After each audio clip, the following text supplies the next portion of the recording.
So Yes. my question is, my brother committed adultery against his wife, and they got a divorce. Yeah. And then my brother then wanted sometime later to marry the person that he committed adultery with. And he wanted me to come to his wedding. And I told him that I would not come to his wedding. Good for you. But that I would serve food or I would do something other than attend the ceremony. And this has caused a lot of heartache and disruption in our family. I love my brother dearly, but am I being too legalistic or unloving, or am I on the right path? Love doesn't mean you agree with what sin people want to do. Now, this is a hard teaching in the scriptures, don't get me wrong. You know, a person that commits adultery is not supposed to get married again if they're a Christian. That's what the scriptures say. It's a hard teaching, but God has his reasons for it. Your duty is to obey God, not what your brother wants. You don't love people by doing whatever they want to do. Love does not mean approval. By the way, the same thing is true with same-sex weddings. Do you know what you're supposed to do at a wedding?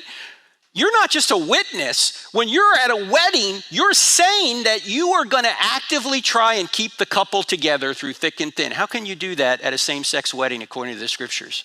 You want them to stay in sin? You want them to jeopardize their eternity?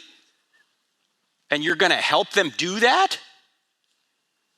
And by the way, what you're bringing up, most Christians won't. They'll go to that wedding, but they won't go to the same-sex wedding. They should go to neither. Because your duty is to God, not even to your family. In fact, what does Jesus say? Jesus said, I came to bring a sword. It's going to divide mother and daughter, father and son. How often have you heard those verses preached? You haven't. Why?